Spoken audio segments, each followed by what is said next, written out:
Welcome back to this Let's Play of Star Wars Knights of the Old Republic 2.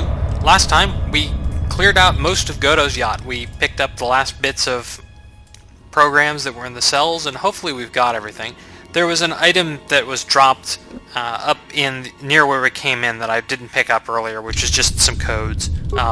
Just make sure you pick all the corpses up when you complete the... And there are a lot of turrets here, as well as some droid-heavy guardians. And, frankly, this is one of these places where Force Lightning just really proved its worth. Because otherwise you'd be trying to fight through 5 or 6 enemies simultaneously. And in case of Force Lightning, that's an asset, not a problem, because you just hit them all for the same cost.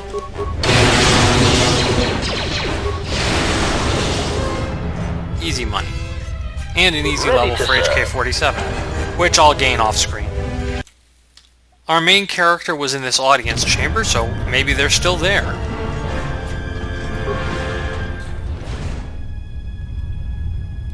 Yep, here I am.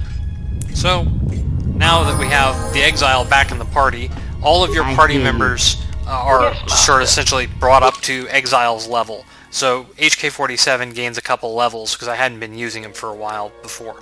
This whole light side HK-47 will never get old, I'm sure. There's one thing we have to do here before we proceed. If you go over here to this auxiliary console, you can acquire power distribution access code. You can come back and do it later if you forget, but we just need the code. The rest of it we'll deal with later. HK-47, unfortunately, isn't one of the best characters in this game. In fact, he's pretty bad. His default feats aren't very useful, and he doesn't get very many feats to begin with. And you really need to have a lot of feats to make an effective ranged fighter. Now that I have my main character back, though, I'm going to go back down to the workbench here, and since I can break things down at will and just sort of cycle things around, I'm going to upgrade Krea's lightsaber and turn some of the garbage I'm carrying around into cold hard components so that I can do something with it. These sentry droids here, you can either essentially enslave them using computer skill or use repair to just scavenge components off them. I'd rather have the components, frankly. So I'll meet you down at the workbench. I put some basic upgrades into Krea's lightsaber. Since she's primarily going to be attacking with force powers, mostly what I'm giving her are defense upgrades and blaster bolt deflection upgrades. Our next target here is the bridge, which is up behind this area here. So let's head up that way.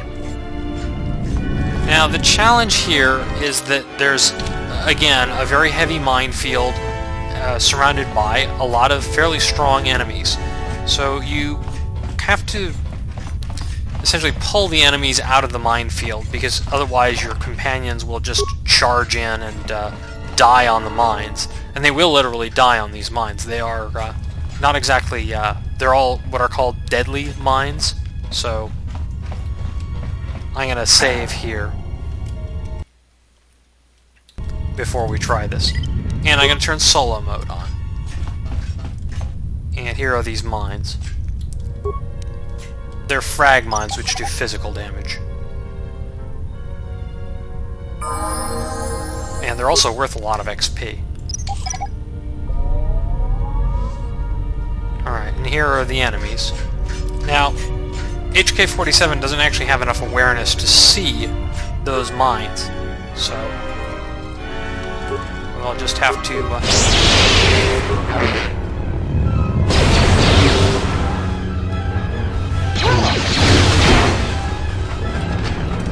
slowly move our main character up.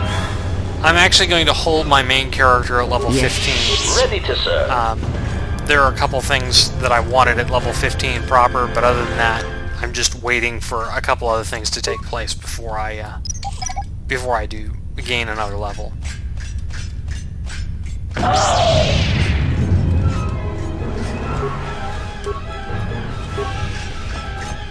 Even if a character is set to stationary, if they have a melee weapon, they will sometimes charge in and attack, especially if an enemy attacks them.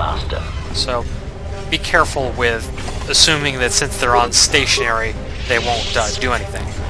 That was the access code that lets us disable this minefield. Unfortunately, you have to get it from a droid who is in the minefield, so that's not real helpful.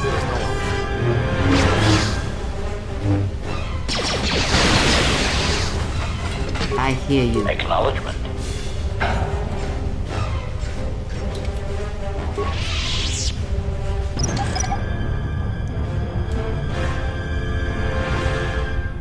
These are as hard as mines get, and HK-47 has far from maximum demolition skill. I mean, he has the maximum for his level, but he does not have any bonuses, and does not have a very high intelligence.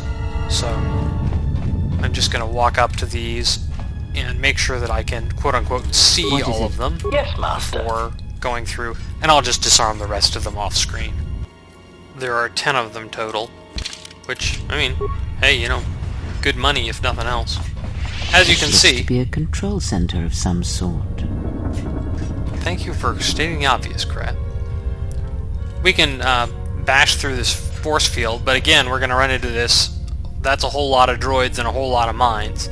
I don't want to use destroy droid here because I'll blow up the mines as well, and if I destroy the mines, I can't, you know, make money off them. Force Lightning does not have that problem, so let's save first, and then we can punch our way through this force field. I'm going to have Kreia use improved energy resistance to make sure everybody is still set to stationary. Ready to serve. Kreia I actually have set to Jedi support. So.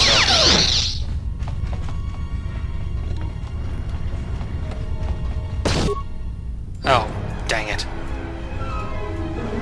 There's a reason I saved. I've given Kreia ranged weapons so that we don't have a little repeat of that. Once again, I do want to actually put up improved energy resistance.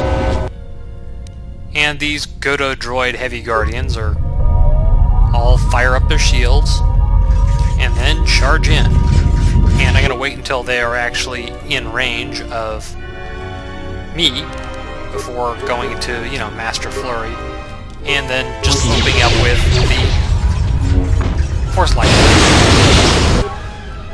It's generally worthwhile to have all your characters have a ranged weapon equipped for situations like this. Even if it's a bad ranged weapon, them shooting a useless weapon is far better than them running into mines.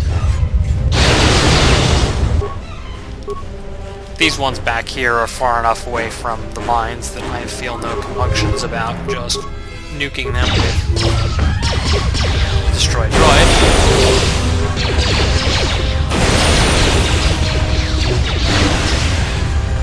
Alright. And I'll clean up all these mines off screen. We were just at this map point, Interior Defense, and the next stop here is this. There are two doors. They're actually identical, and I went up and I grabbed the frag mines from the other one. They both have 5 frag mines in front of them. Let me test this security measure. And here is the bridge of Goto's yacht. There's the primary power system and the bridge command console. We'll need both of those. But we'll start with the primary power system. Now, save before doing any of this, because... And don't have a save that you won't save over. There's actually a way to get permanently stuck here if you do this wrong. So you access the primary power supply system. Now we're going to switch the docking hatch and the containment cells to the secondary system. And we can confirm that there. And actually I forgot one item here. I just need to use a security tunneler to open this. Yeah, I was trying earlier, and HK-47 doesn't quite have enough security skill to make it happen. Anyway, go over to the bridge command console, unlock restricted systems. We just put in all the programs that we now have available. Now, systems control, we can access the containment cells, which is the force field, shut those down. Okay, minefield, shut it down. Turret defense, shut it down. And, it fails to shut down, which is not good. Turret control will shut that down. droid controller, shut down. It doesn't actually do anything, all the droids are dead. Power distribution, shut down. And, that's all we need to do. I don't know how many more of these pests I can disintegrate. What remains of the bounty hunters have found me. Now it is time to cue the detonation sequence. That doesn't sound good. Oh well, we'll leave it here. Well, we'll let them talk. You know, essentially the Zug come over here and, you know, pick a fight with you. They're exactly the same Zug as we saw down on the planet, so... or on the moon. And, Yes. again, the difference here, and the reason why they're not going to be hard, is because we can just use Insanity to shut them down entirely. Assassination protocol. Optimal accuracy ratio. And I suppose I can have my main character actually, you know, go up and fight them. So, we're going to have to fight our way off the yacht. But we can't do it now, we're out of time. So, next time, big explosion.